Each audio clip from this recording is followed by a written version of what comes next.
لله وكفى وسلام على عباده الذين اصطفى أما بعد. وقال النبي صلى الله عليه وسلم: وإذا رفع رأسه عن السجدة الثانية جلس واعتمد على الأرض ثم قام.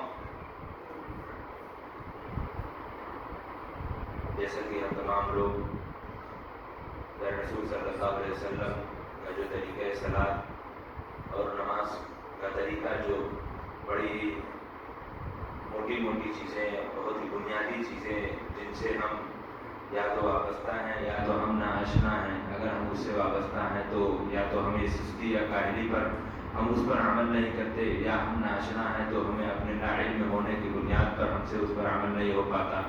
تو کچھ ایسے ارکان نبی کریم صلی اللہ علیہ وسلم کی تعلیمات کے مطابق بیان کیے جاتے ہیں کہ جن سے انسانی زندگی کے اندر ایک مومن اللہ رب العالمین کی عبادت تو کرتا ہے، لیکن اس عبادت کے اندر وہ مزہ اسے نہیں ملتا جو مزہ جناب محمد رسول اللہ صلی اللہ علیہ وسلم کے جانثار نے اللہ رب العالمین کے لیے نمازیں پڑھی اور اس نماز کا جو مزہ چکھا.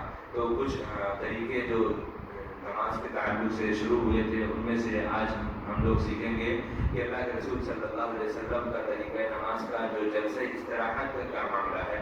جلسہ استراحت میں کیسے آپ صلی اللہ علیہ وسلم ادا کرتے تھے. جیسا کہ بسا اوقات ہم میں بھی بہت سے ایسے ہمارے بھائی ہیں جو اپنی جلسہ استراحت نہ کر کے بلکہ وہ اپنی نماز میں دخل کرنے میں وہ کوشش کر جاتے ہیں.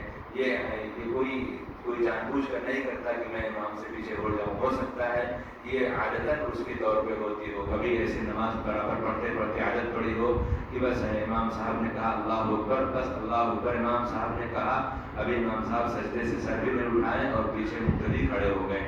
تو یہ جب تک جلسے استراحت آرام سے کریں گے نہیں تو اس وقت تک نبی کریم صلی اللہ علیہ وسلم کی نماز کی خلاف کی مخالفت ہوتی رہے گی اور پھر وہ جلسے استراحت اسی طریقے سے مکمل نہیں ہوگا جیسا کہ نبی کریم صلی اللہ علیہ وسلم نے کر کے بتایا ہے. آپ صلی اللہ علیہ وسلم کا فرمان ہے کہ جب آپ صلی اللہ علیہ وسلم دوسرے سجدے سے جب سر اٹھاتے تو آپ صلی اللہ علیہ وسلم بیٹھ جاتے. یعنی جب پہلی رکعت کے لیے ہم نے نماز پڑھی، پہلا سجدہ کیا، دوسرا سجدہ کیا، اب دوسرا سجدے کے بعد جب دوسری رکعت کے لیے جب کھڑے ہوں گے تو اس وقت ڈائریکٹلی کھڑے ہونا ہے کہ اس وقت کچھ بیٹھنا ہے. اللہ کے رسول صلی اللہ علیہ وسلم کی تعلیمات میں سے ہے، صحیح بخاری شریف کی حدیث ہے، اللہ کے رسول صلی اللہ علیہ وسلم دوسرے سجدے سے جب سر اٹھاتے تھے دوسری رکعت کے لیے تو آپ صلی اللہ علیہ وسلم آرام سے بیٹھ جاتے تھے. آپ صلی اللہ علیہ وسلم آرام سے بیٹھ جاتے، زمین پر ٹیک لگا کر پھر اٹھتے تھے. پہلے آپ صلی اللہ علیہ وسلم یعنی جب پہلا سجدہ ہوا، دوسرا سجدہ ہوا، پہلا دوسرا سجدہ کرنے کے بعد جب دوسری رکعت کے لیے جب کھڑے ہوں گے ہم، یا تیسری رکعت پڑھ کر جب چوتھی رکعت کے لیے جب ہم کھڑے ہوں گے تو اس وقت اللہ کے رسول صلی اللہ علیہ وسلم کا کیا طریقہ ہوتا؟ آپ سجدے سے پہلے آرام سے اسے بیٹھ جاتے. جیسے آپ صلی اللہ علیہ وسلم تشہد میں بیٹھتے ویسے آپ صلی اللہ علیہ وسلم آرام سے بیٹھ جاتے، اس کے بعد آرام سے اٹھتے. اب اٹھنے کی کیفیت کیسی ہے؟ اٹھنے کی کیفیت کیا ہے؟ بہت سے ایسے ہمارے بھائی ہیں جو نماز کی حالت میں جو سجدہ جلسے استراحت جو کرتے ہیں، بہت سے ایسے لوگ ہیں جو دوسرا سجدہ تو مکمل ہوا، اب ہمیں دوسری رکعت کے لیے جب کھڑا ہونا ہے تو ہم سیدھا ڈائریکٹلی ایسا کھڑے ہوتے ہیں. بہت سے ہمارے بھائی ایسا کھڑے ہوتے ہیں، ایسا کھڑے ہوتے ہیں. یہ کھڑا ہونا اللہ کے رسول صلی اللہ علیہ وسلم کے طریقے سے نہیں ہے.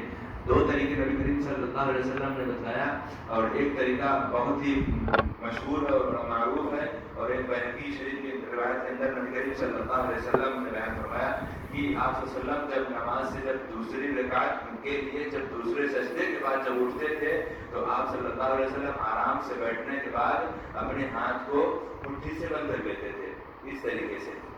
جیسے مثال دی گئی جس طریقے سے آٹا گوندھا جاتا ہے اس طریقے سے آپ صلی اللہ علیہ وسلم کھڑے ہونے کے لیے آپ اپنے ہاتھوں کو ایسے کرتے، اس کے بعد آپ صلی اللہ علیہ وسلم اپنے جسم کو آرام سے اوپر اٹھاتے تھے.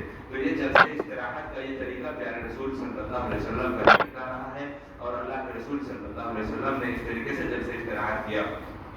آپ صلی اللہ علیہ وسلم نے ایک موقع پر ارشاد فرمایا کہ دوسری رکعت کے لیے اٹھتے وقت دونوں ہاتھوں پر ٹیک لگانا ہے. پھر نبی کریم صلی اللہ علیہ وسلم نے دوسری رکعت کے لیے زمین پر ٹیک لگا کر کھڑے ہوئے اور جب آپ صلی اللہ علیہ وسلم کھڑے ہوتے تو اپنے دونوں ہاتھوں کی مٹھیوں کو باندھ کر زمین کا سہارا لے کر، یعنی زمین پر آپ دونوں ہاتھ کی مٹھیوں کو رکھ دیتے تھے. آپ اٹھتے تھے، اپنے گھٹنے پہ نہیں رکھتے تھے، اپنے گھٹنے پہ نہیں رکھتے تھے کہ اب بیٹھ گئے ہیں لیکن جب اٹھنا ہے تو گھٹنے پہ رکھ کر ایسے اٹھنا ہے.